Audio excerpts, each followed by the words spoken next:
The fluorescent lights buzzed overhead like cicadas trapped in glass.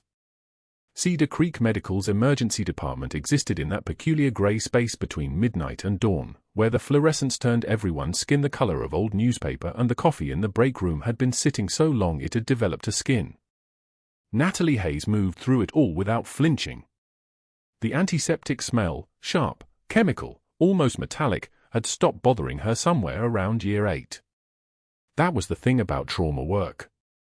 Everything became normal eventually. Trauma Bay 3 erupted at 4:16 a.m. The call came through the radio: vehicle versus pedestrian, blunt force trauma, male, 62 years old, vitals in free fall. Natalie was already moving before the paramedics wheeled him through the automatic doors. She didn't run. She never ran.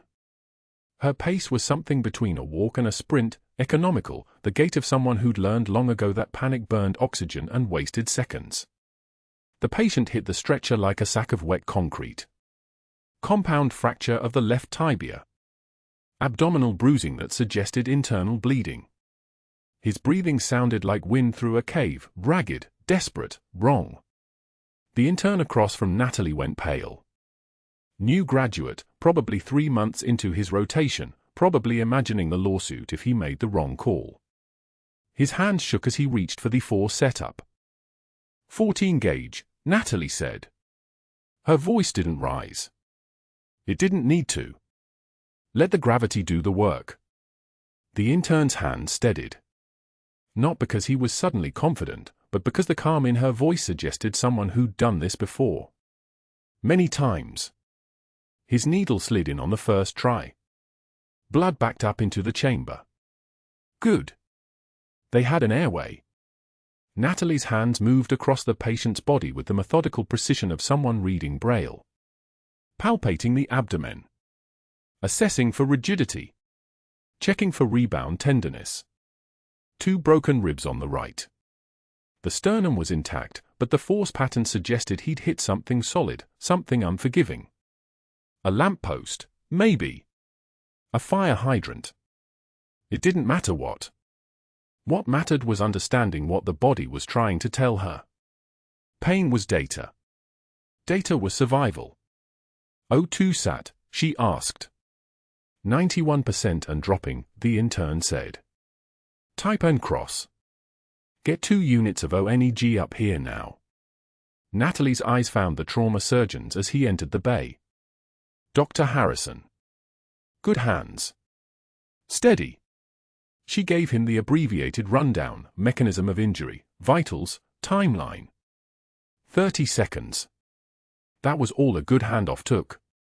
The noise of the ER dropped away. The monitors, the ventilator hiss, the rubber gloves snapping, it all became background. Natalie existed in the space between one breath and the next, where the only thing that mattered was keeping a dying man alive long enough to get him to surgery. The stretcher rolled toward the operating room at 4:51 a.m. 4 minutes from arrival to surgical suite. Trauma codes didn't wait for paperwork or committees or doctors who hadn't slept. They moved like machinery designed by evolution to either succeed or fail with brutal finality. Natalie stepped back, peeling off her gloves. The intern was staring at her with something that might have been awe or might have been residual shock. Good work, she told him. Your first line, your save. He'd done the 4. But that wasn't the point. The point was teaching him that he was capable of this. That his hands could trust his brain, and his brain could trust what his training had built into muscle memory. He nodded, still shaking slightly. That was when Dr. Mercer stepped into the bay. He was tall in the way that men who'd attended prep schools and Ivy League institutions seemed to be tall, not actually taller, but arranged with more confidence. His white coat was pristine, the kind of pristine that suggested laundry service and someone else managing the details of his life.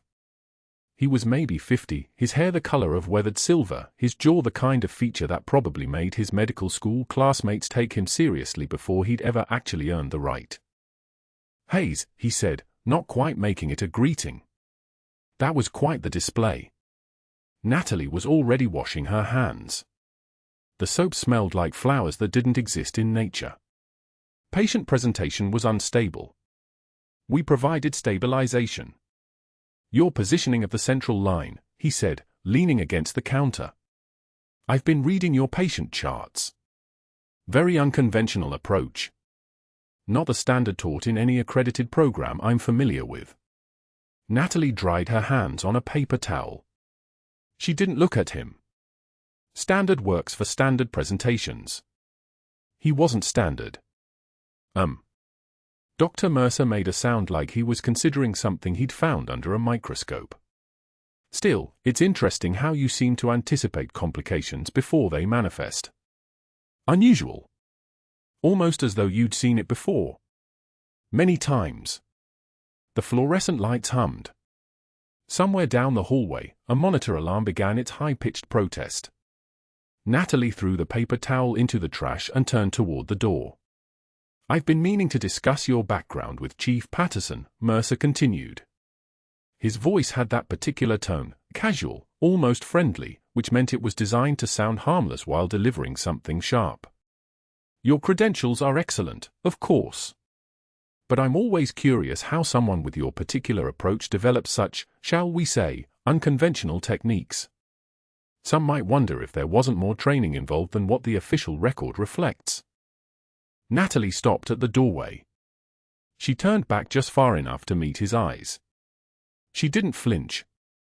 Her voice came out flat, clinical, the voice of someone delivering information I studied under excellent mentors. The kind you probably never had. She left before he could respond, her scrub shoes making no sound against the tile. Behind her, she heard him exhale sharply. Not quite a laugh. Not quite a curse. The exhalation of a man who'd thrown a punch and watched it pass through the exact space where his target had been standing a moment before. Room 347 was on the second floor, north wing. The Army Ranger had been admitted 4 days ago, massive ischemic stroke, left hemisphere, obliterated his speech center completely. The neurologists had shaken their heads with the solemn expressions they used to communicate that recovery was unlikely and that his family should start preparing for a new definition of normal. His name was listed as Samuel Reeves, 54 years old, retired, no family listed as emergency contact. He'd been alone when the stroke hit.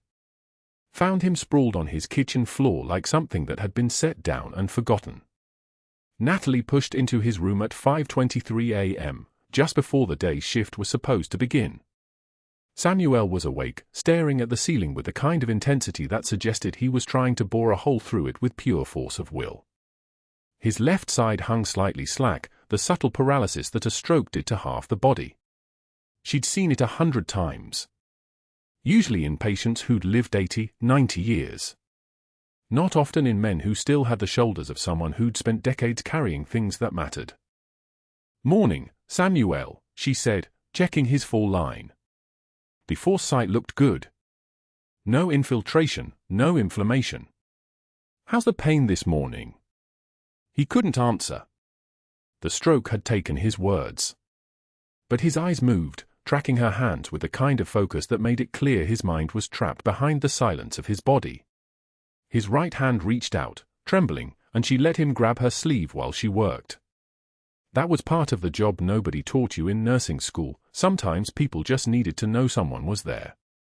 That the silence wasn't total.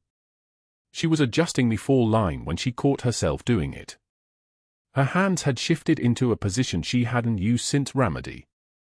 Not the standard nurse approach, the tactical tourniquet modification she'd learned when the field hospital was taking mortar rounds and you had to stop bleeding fast enough to keep someone moving toward the helicopter.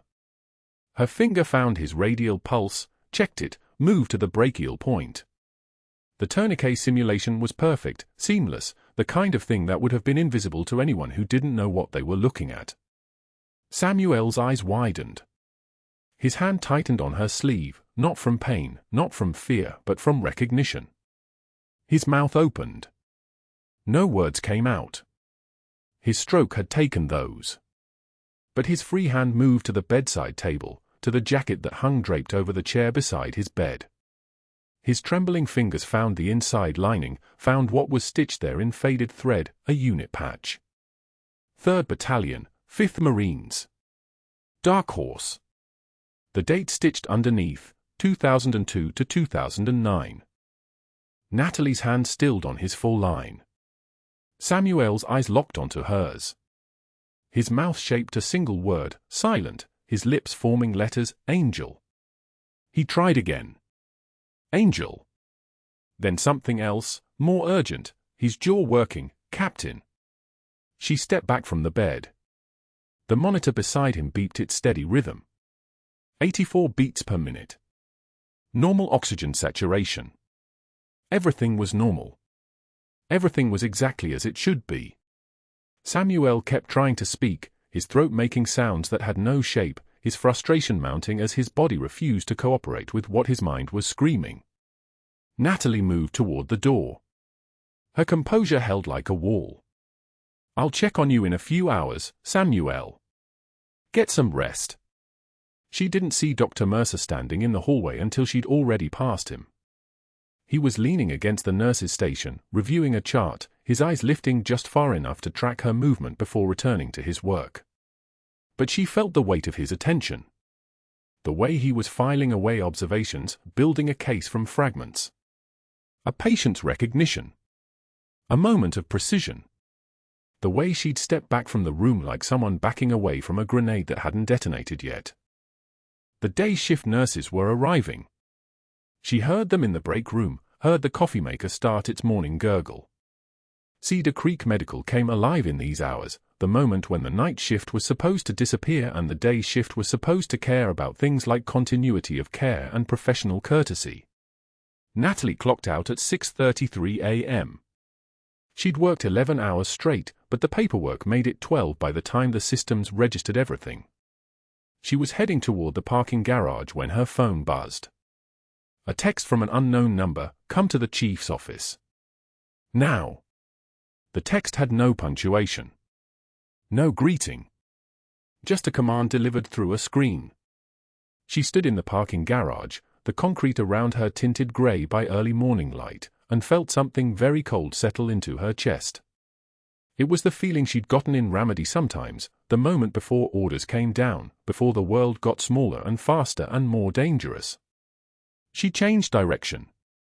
Turned around. Headed back toward the administrative wing. The pneumothorax patient, Marcus Chen, 47, construction foreman, lay propped on his side, gasping like a landed fish. His daughter stood at the bedside, trembling, one hand pressed to her mouth as machines shrieked their useless alarms. The chest tube Mercer had placed 6 hours earlier had slipped. Everyone could see it. The tip no longer sat in the pleural space where it needed to be.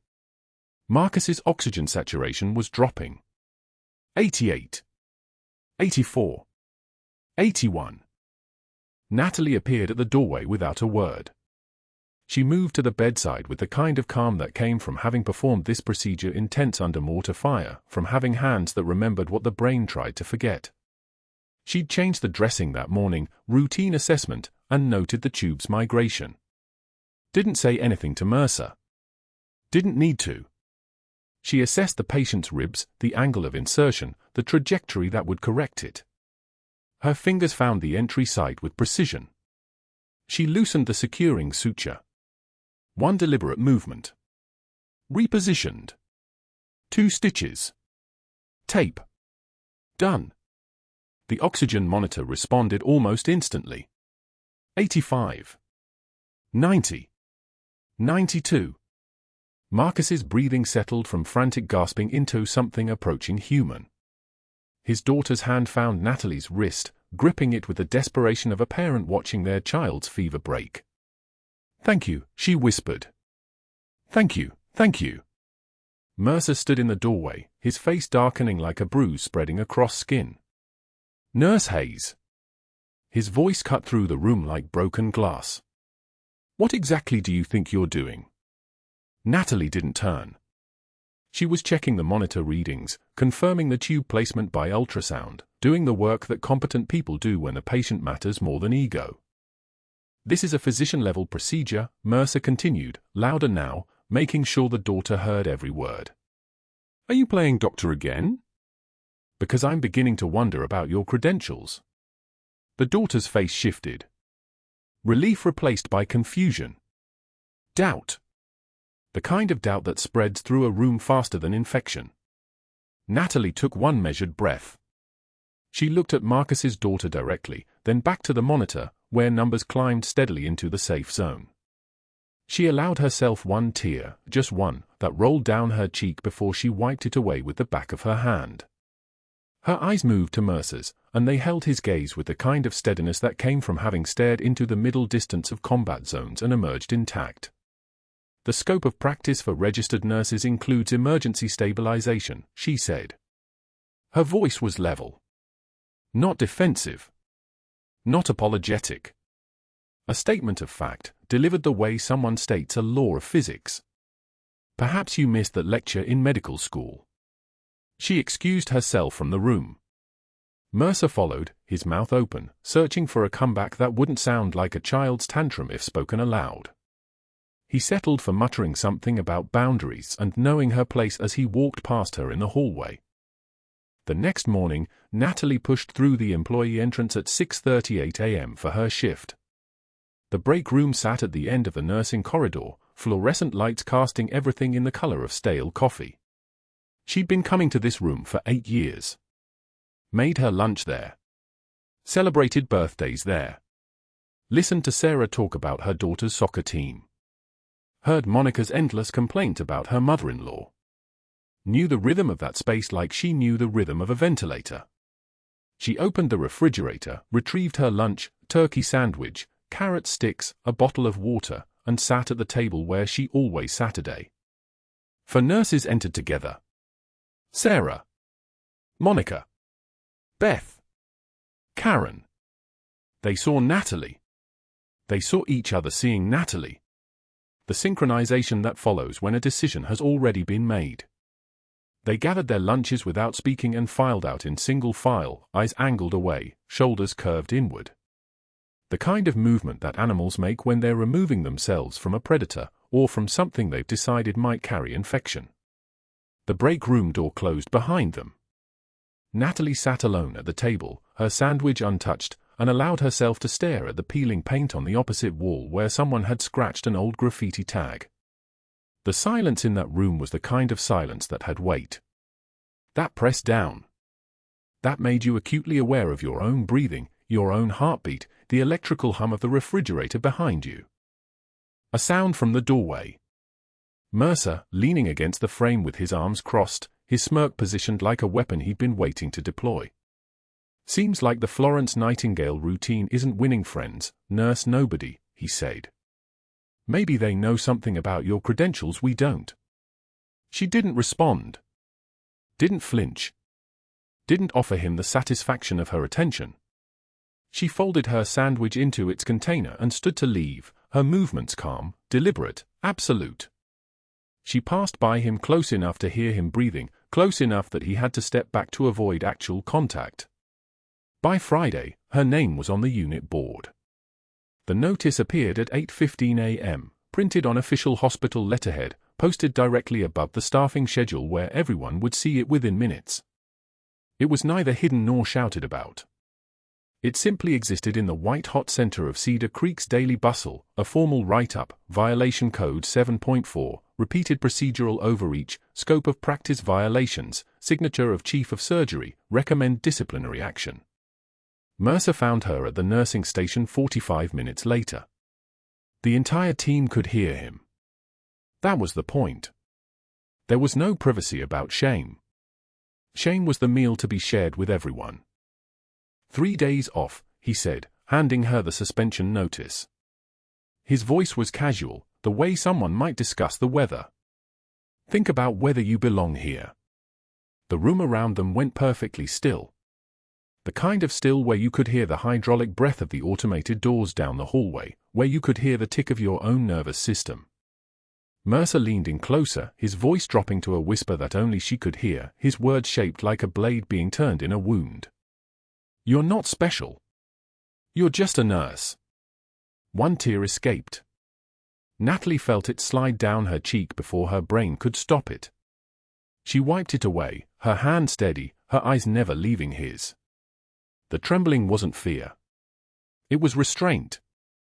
It was 9 years of disciplinary training in how to contain something that, if fully released, would destroy everything in its radius.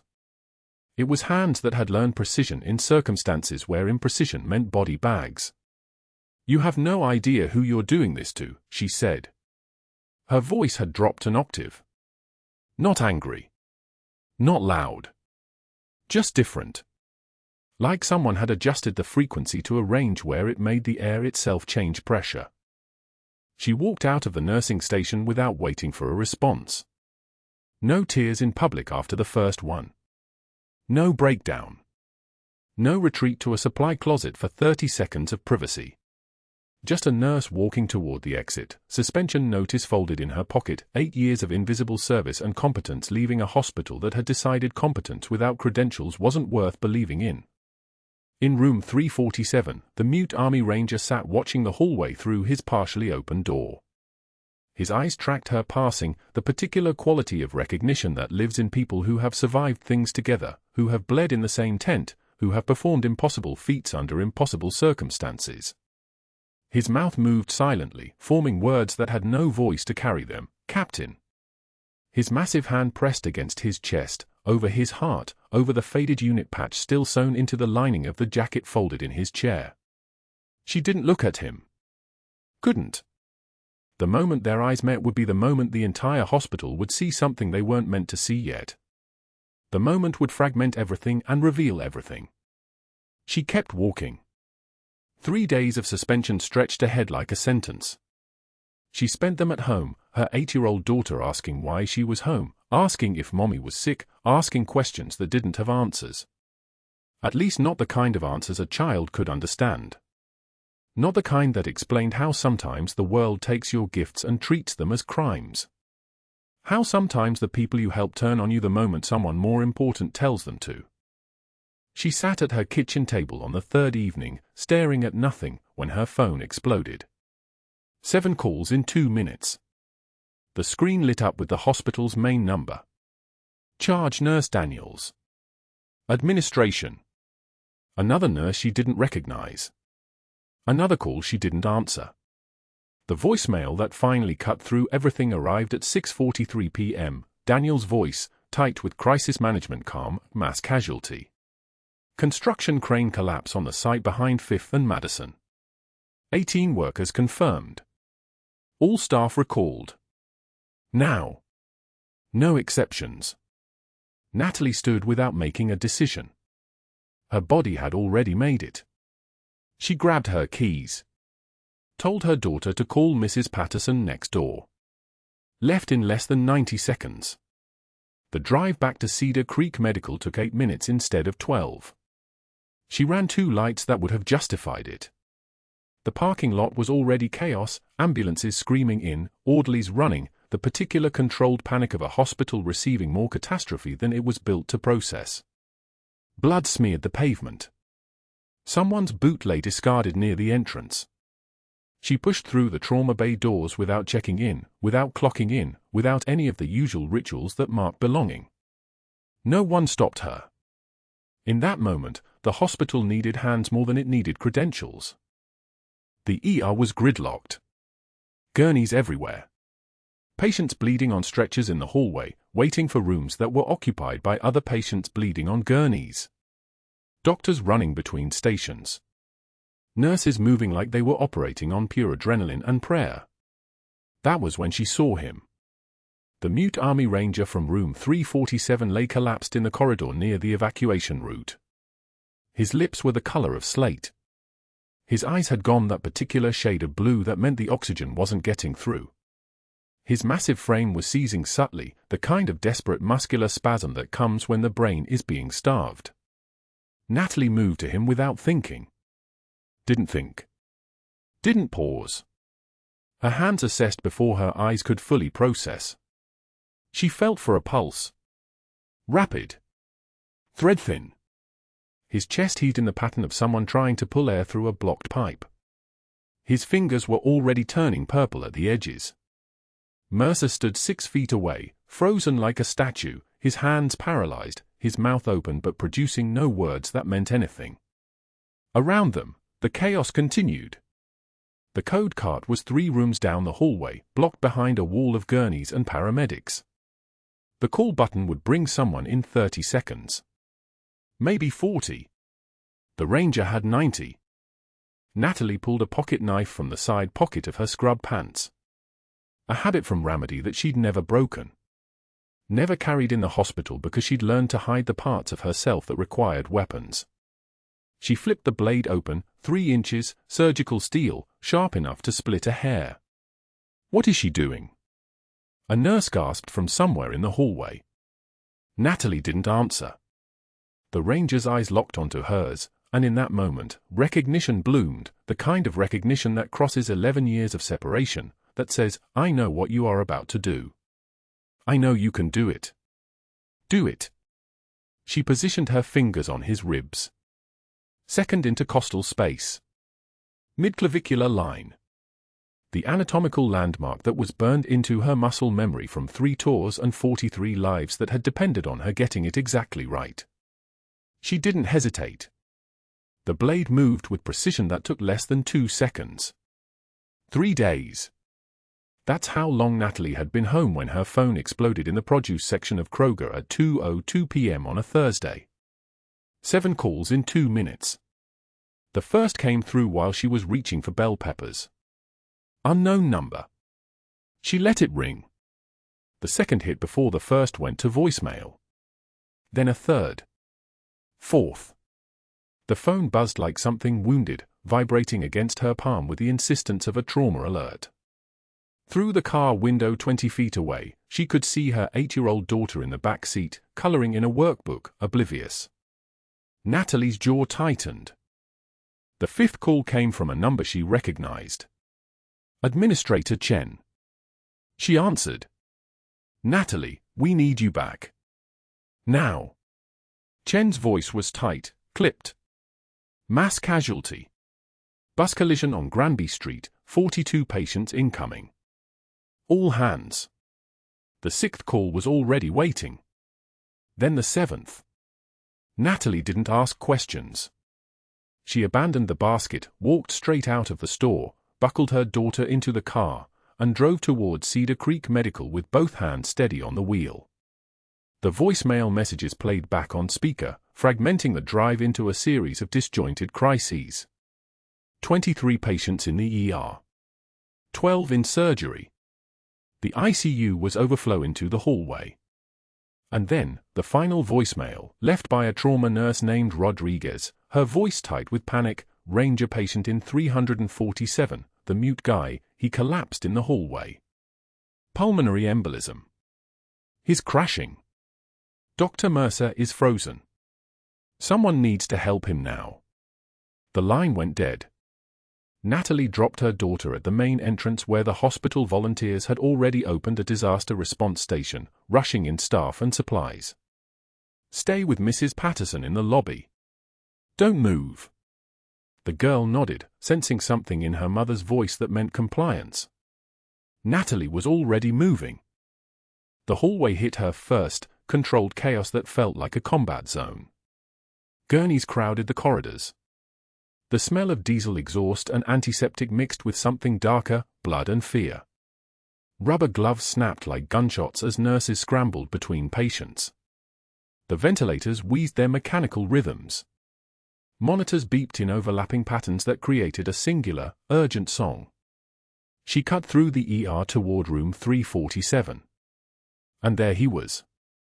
The mute Army Ranger lay on the floor outside his room, his body gone that particular shade of blue that meant the oxygen was gone and the carbon dioxide was building. His fingers clawed at his own chest. His eyes were wide, panicked, searching for someone who knew what to do. A crash cart sat 15 feet away, untouched. 2 nurses hovered nearby, uncertain.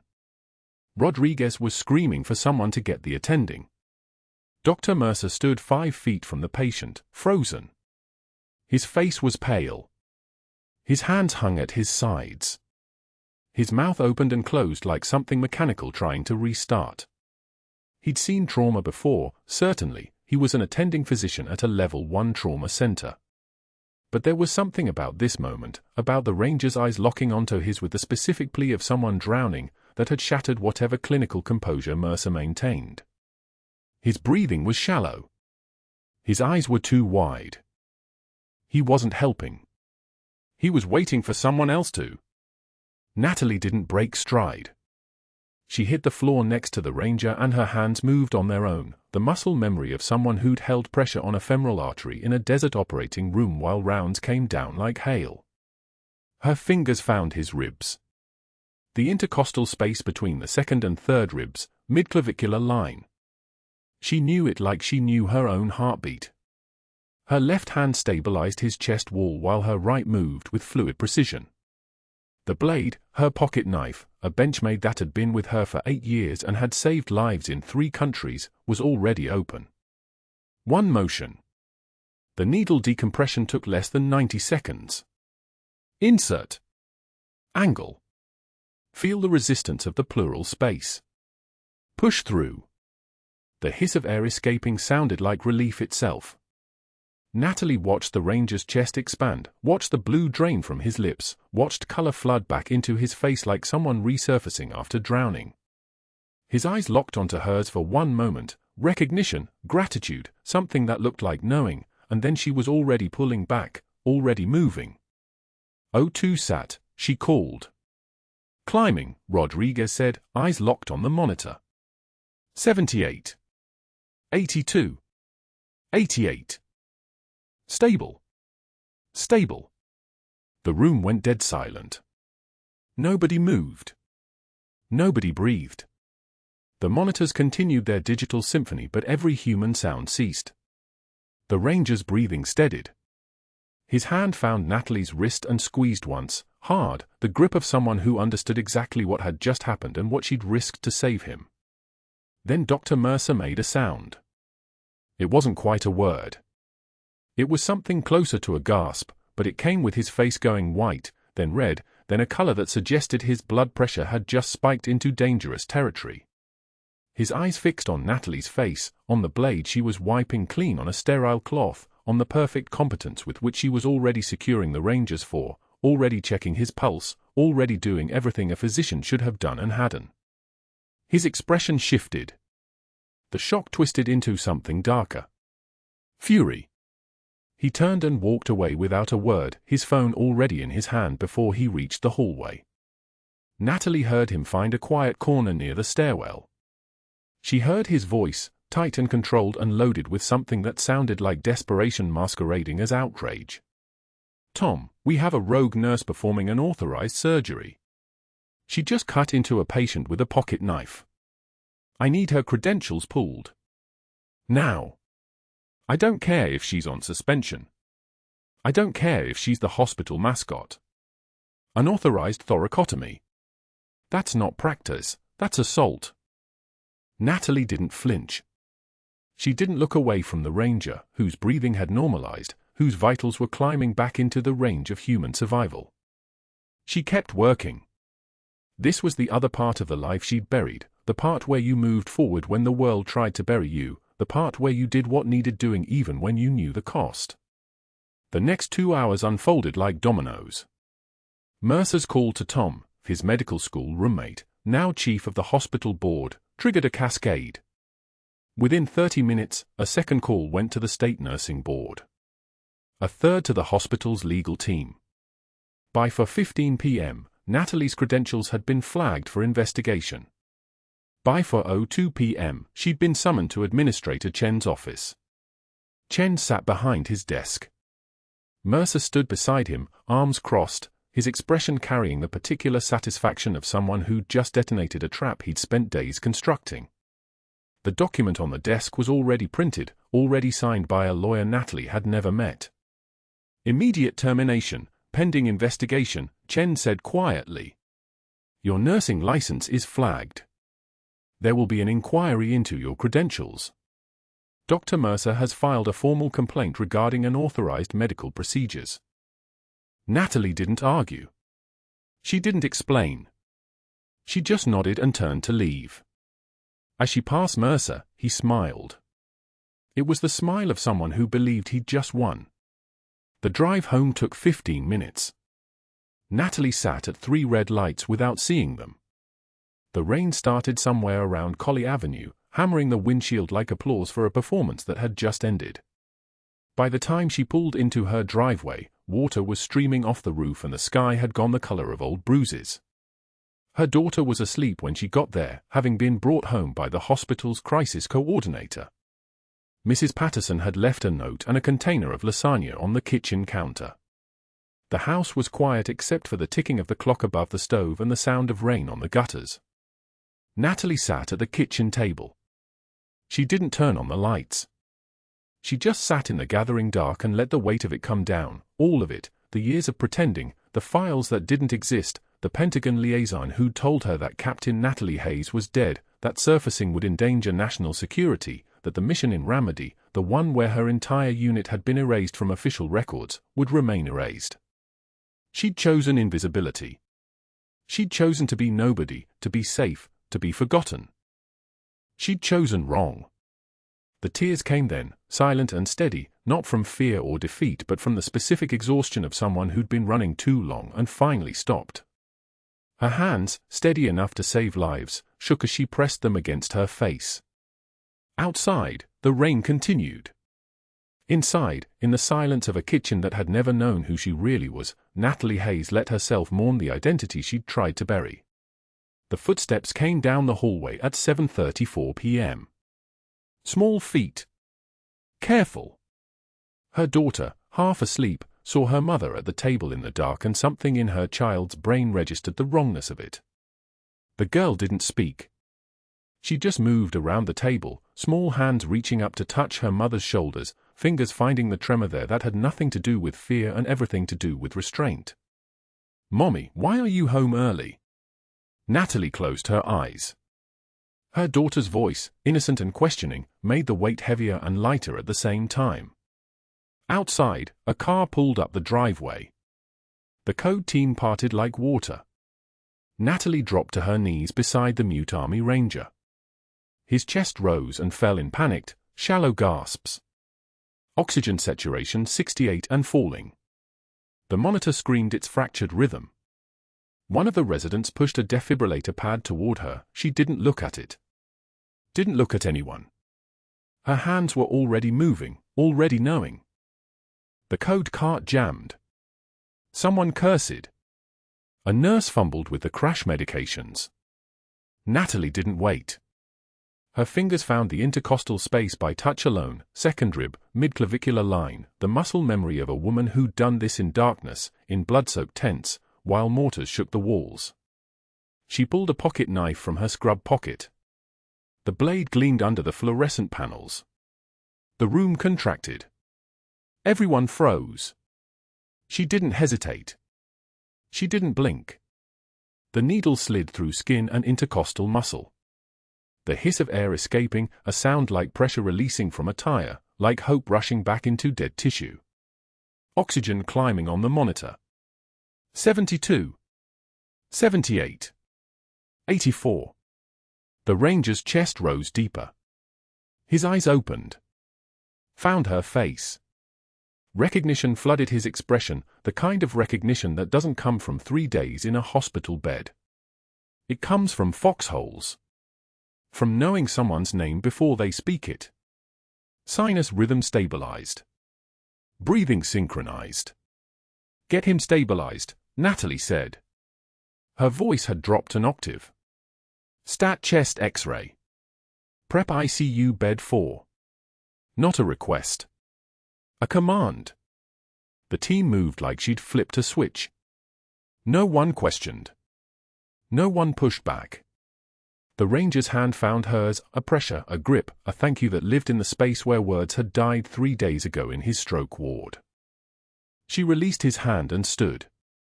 Dr. Mercer stood in the corner, face the color of old concrete. His mouth opened. Closed. Opened again. For a moment he looked like something that had been unplugged. Then he walked toward the hallway, pulling out his phone. Natalie didn't watch him go. She turned to the resident. "Post-op protocol. 4-hour monitoring intervals. If his O2 dips below 92 again, call me immediately." "You're suspended," someone whispered. She didn't respond. In the hallway, Dr. Mercer's voice carried through the plaster walls. "It's Mercer. I need to reach the board president. Immediately." "Yes, I know it's Sunday. This is urgent." A pause. His voice dropped to something smooth and poisonous. "There's been a serious incident. Our suspended nurse just performed an authorized emergency surgery. A thoracotomy. With a knife from her personal possessions. I have 3 witnesses prepared to testify. We're looking at gross negligence, possible fraud credentials, and an immediate danger to patient safety." Another pause. "Yes, I understand the liability implications. Her nursing license should be flagged for investigation by end of business tomorrow. Permanent termination is the only responsible action. I have documentation of at least 12 procedural violations over the past 6 months. This incident confirms a dangerous pattern of overreach." Natalie didn't listen to the rest. She was already moving toward the break room, toward her locker, toward the door that led out of Cedar Creek Medical, and didn't circle back. The drive home was silent except for the rain. It hammered the windshield in waves, each drop hitting like a small accusation. She drove with both hands on the wheel, taking the curves toward her house on Maple Street, the quiet neighborhood where nobody asked questions, where nobody knew, where a woman could be a single mother and a night shift nurse and nothing else. Nothing more. Nothing dangerous. The weight of her buried past pressed down like hands on her chest. She could feel it, the concrete walls of the field hospital in Ramadi, the smell of diesel and copper and antiseptic, the sound of her own voice calling coordinates to invisible helicopters while blood ran between the floorboards. Captain Natalie Hayes. That was a different woman. That was a woman with a rank and a unit and a purpose that lived in classified files in the Pentagon basement. Captain Natalie Hayes was officially dead. She'd been told that 7 years ago by a Pentagon liaison in a coffee shop in Arlington. A man in a charcoal suit who didn't give his name. He'd slid a sealed envelope across the table and told her that her unit had been erased from official records. Mission classified. Eyes only. The decision she'd made in that hospital had saved lives that couldn't be acknowledged.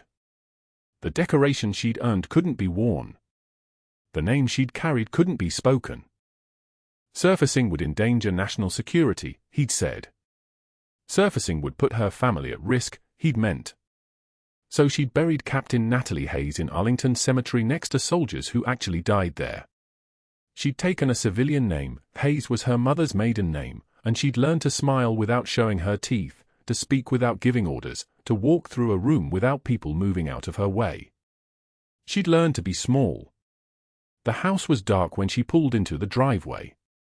Rain dripped from the gutters.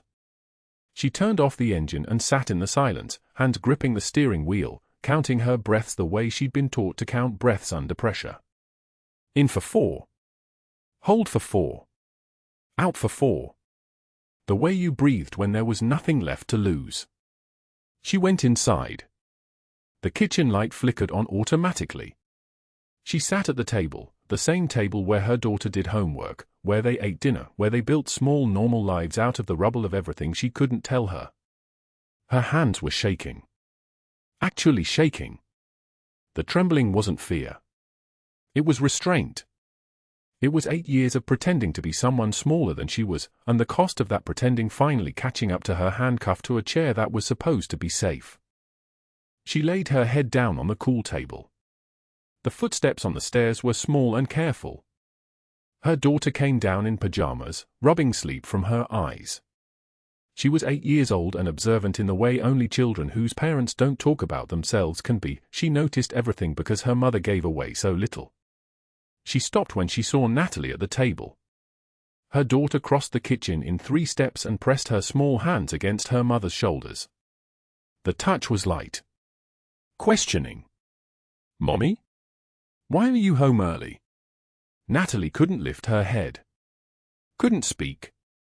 The question was so innocent it broke something in her chest that had been holding together for 7 years. "I got fired," Natalie whispered. Her daughter's hand squeezed tighter. "For saving that man? The one who can't talk?" Yes. That's stupid. Natalie almost laughed. Almost. The sound caught in her throat like something drowning. They don't know who you are, her daughter said. Not a question. A statement. A certainty that came from somewhere deeper than a child's understanding should reach. Natalie lifted her head and pulled her daughter into an embrace. Rain continued to hammer the windows. Outside, somewhere beyond the rain and the dark, the hospital was processing her termination papers, flagging her nursing license, preparing to erase her again. Not from classified files this time. From everything. Her credentials, her history, her right to work in any hospital in the country. They were erasing Captain Natalie Hayes the hard way. But a mute Army Ranger was alive because of what she'd done. Alive because her hands had remembered something her name had to forget. She held her daughter and said nothing, because the only truth that mattered couldn't be spoken aloud. Not yet. Not while they were still hunted by bureaucracy and institutional power and a man who couldn't stand to see someone do the impossible without permission. The rain fell harder. The Monday morning conference room at Cedar Creek Medical smelled like burnt coffee and institutional fear. The board members filed in at 7:38 a.m., their expressions already etched with dread before anyone spoke. Dr. Mercer sat at the head of the mahogany table, his suit pressed sharp as a knife blade, his smile calculated and practiced.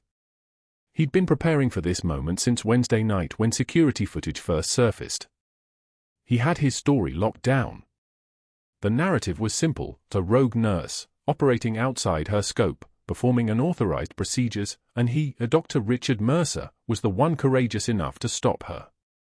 "Gentlemen," he began, his voice steady as a surgeon's hand over an open chest, "what we're dealing with is a threat to patient safety and hospital credibility. Captain Hayes," he said the word like it tasted like copper, "performed an emergency needle decompression without authorization, without physician oversight, and without a single shred of documented medical certification." He paused for effect. "I flagged this immediately. Hospital protocol exists for a reason. We cannot have nurses performing surgical interventions based on what they assume they know." Board President Hammond nodded slowly, his jaw tight. The other four members exchanged glances. Mercer leaned forward, his eyes sharp. "I have documentation of her pattern of insubordination. A formal write-up filed last Friday. Witnesses to her dismissal of standard procedure. What I'm proposing is a permanent termination and a referral to the Virginia Medical Board for investigation of fraudulent credentials." The words hung in the air like smoke before dispersal. Hammond opened his mouth to respond, but the conference room door swung open.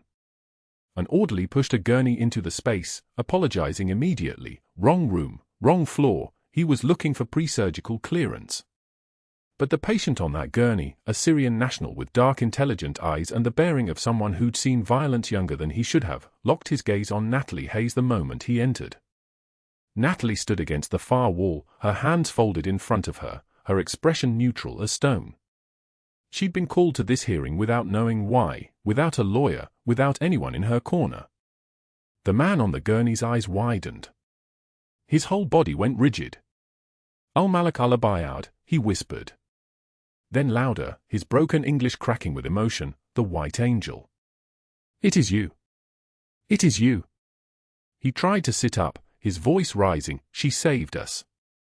She saved my brothers when the fighters came. She saved everyone. Al-Malik al-Abayad." The room froze. The orderly grabbed the gurney handles, but the patient kept shouting, his words tumbling over each other in Arabic and English, his hand reaching toward Natalie. The board members stared. Mercer's jaw clenched so tight his face flushed red. A Marine colonel sitting in the waiting area outside the conference room heard the shouting. He stood up slowly, his uniform still crisp from his morning jog, his eyes narrowing. He'd heard that phrase before. Al-Malik al-Abayad. The White Angel. He pulled out his phone with methodical precision, opened a classified briefing photo he'd been keeping encrypted in a secure folder since his 2009 deployment, and cross-referenced the face. His hands began to shake. He walked into the conference room without knocking. The temperature in that space dropped 10 degrees. The colonel looked at Natalie, then at the board, then back at Natalie. His voice came out like a command from God. Does anyone want to tell me who Captain Natalie Hayes is?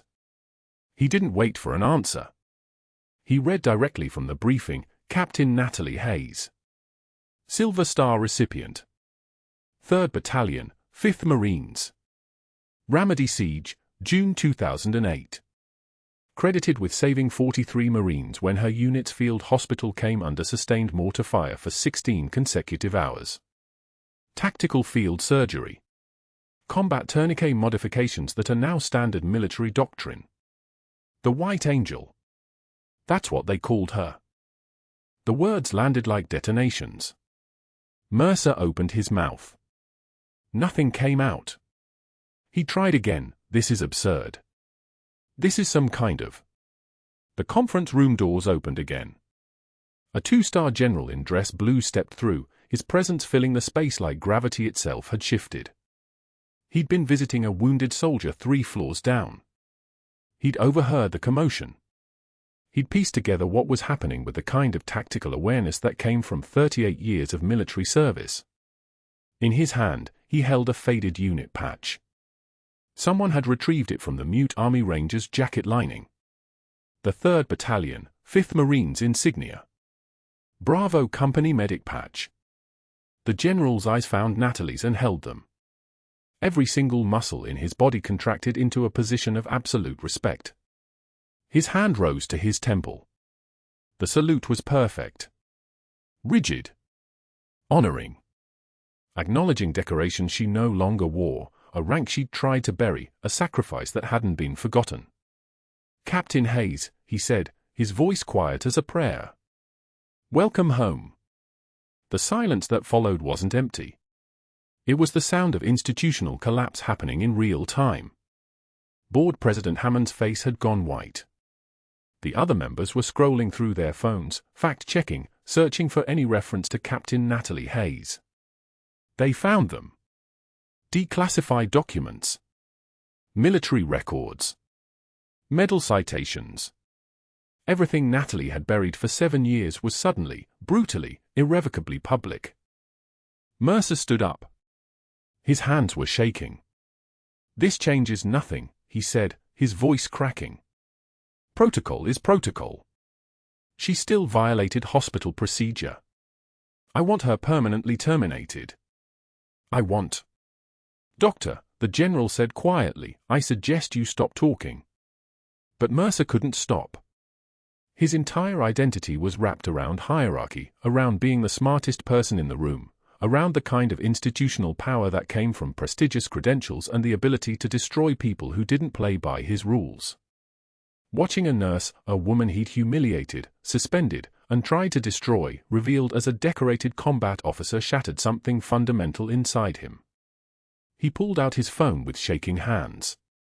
By 10:14 a.m., a post appeared on a private physician message board. If we're handing out medals to nurses for performing unauthorized surgical procedures, we've officially lost our minds. This is stolen valor dressed up as heroism. Nothing more. RM. By 11:51 a.m., someone had cross-referenced the timestamp with security footage from 3 days earlier. A video went viral across medical social media. It showed Dr. Mercer's face hovering inches from Natalie's in the hospital hallway. His voice dripping contempt, some people forget their place. Her standing perfectly still, her composure unbreakable, while he gesticulated like a man coming apart at the seams. By noon, it had been shared 47,000 times. By 2 p.m., a message appeared from Dr. Richard Kemper, legendary trauma surgeon, Mercer's former medical school mentor, the credential he'd built his entire arrogance on. The message was public. It was simple. It was devastating. I am horrified and ashamed. Dr. Mercer's conduct represents a disgrace to the medical profession. I formally disown him as a student and colleague. His behavior toward a decorated combat veteran is inexcusable and will not be tolerated by anyone who claims to understand what medicine means. The board president's phone rang. Then again. Then again. The hospital's public relations director was already spinning damage control. By Tuesday morning, Dr. Mercer was suspended pending investigation. By Wednesday, 3 former nurses filed formal complaints about his documented pattern of psychological abuse spanning 7 years. The Virginia Medical Board opened an inquiry. His wife left, taking their 2 daughters and their Mercedes to her mother's house in Richmond. His attorney stopped returning calls. His privileges were revoked. Show the office being cleared out. Mercer sitting at his empty desk on Friday afternoon, his nameplate removed from the door, his diplomas packed in cardboard boxes. His hands moving through drawers that held nothing of value anymore. By the following Monday, someone spotted Dr. Mercer driving a medical supply van across state lines toward Tennessee. No longer licensed to practice medicine in Virginia. No longer welcome in any teaching hospital within 1,000 miles of the East Coast. The man who'd built his entire career on hierarchy and institutional power had been stripped of every credential that mattered. 6 months later, the ER at Cedar Creek Medical had transformed. Natalie stood in Trauma Bay 3, teaching a young nurse named Michelle the proper hand positioning for emergency procedures. Her hands moved with the same precision they always had, but something had shifted. The weight she'd been carrying, the constant vigilance, the hiding, the fear, had finally lifted. Her daughter visited after school now, doing homework in the break room where nurses greeted her warmly, asked about her day, treated her like family. The mute Army Ranger came every Tuesday. Speech therapy was working. He could form short sentences now, his voice like gravel on concrete, but real words were emerging. Today he'd brought the framed unit patch, the one retrieved from his jacket lining. He hung it in Trauma Bay 3 himself, his hand steady despite the emotion moving through him. Next to it, he hung a handwritten note, "Thank you, Captain. You saved my life twice." The Syrian patient, granted asylum through a process accelerated by General Morrison's personal intervention, worked in hospital maintenance now. Every morning at 6:51 a.m., before the day shift began, he brought Natalie coffee. Turkish coffee, strong and dark. For the White Angel, he always said. Always for the White Angel. Administrator Chen had personally apologized and created something unprecedented, the Veteran Transition Program at Cedar Creek Medical. Natalie was its director. Classified veterans could transition into civilian medical roles without exposing their security clearances, without compromising ongoing operations. The program had already helped 14 former military medical personnel find stable civilian work. General Morrison now sat on the hospital advisory board. He made it a point to visit Trauma Bay 3 during the day shift, checking on procedures, offering counsel, treating Natalie with the formal respect due her rank while protecting the classified nature of her service. The other physicians had learned quickly to defer to her judgment. When Captain Hayes said something needed to be done in a certain way, it was done that way. As Natalie taught Michelle the tourniquet modification, the same technique that was now standard military doctrine, the same technique Mercer had tried to have her fired for, she caught her reflection in the glass separating the trauma bay from the observation room. She was older now. The scar on her left temple was visible. Her hands bore the marks of every life she'd held, every crisis she'd navigated, every impossible choice she'd made and survived. She was no longer hiding. "Why these pressure points specifically?" Michelle asked, her pen poised over her notebook. "Because in combat, you don't have time to find an artery," Natalie said quietly. "You have seconds. Your hands have to know the anatomy without thinking. The muscle memory has to be absolute." She looked at Michelle directly. "Power is not a title. Power is the ability to help." The alarm sounded. Code Blue, Trauma Bay 1. Natalie moved toward the door without hesitation, her movements flowing like water finding its level, Michelle following close behind. As she passed the framed unit patch, she didn't stop, didn't pause, didn't acknowledge it. But her hand brushed against the frame, brief, deliberate, present. The doors to Trauma Bay 1 swung open. The patient was already being transferred from the ambulance. Natalie's voice cut through the chaos like a blade, "Get me a 14-gauge angiocath." 2 units of ONEG, type and cross for 4 more. Prepare for emergency thoracotomy. Her hands were already moving, her eyes already reading the patient's body like text written in a language she'd learned in blood and sand and the terrible weight of responsibility. She didn't flinch. She never had. She never would. Behind her, written in chalk on the surgery board for everyone to see, a simple note: Captain Hayes is in-house. We are ready. Like this video if you believe in honoring those who served. If you have military in your family, past or present, we'd love to hear about it in the comments. Subscribe and let's keep going.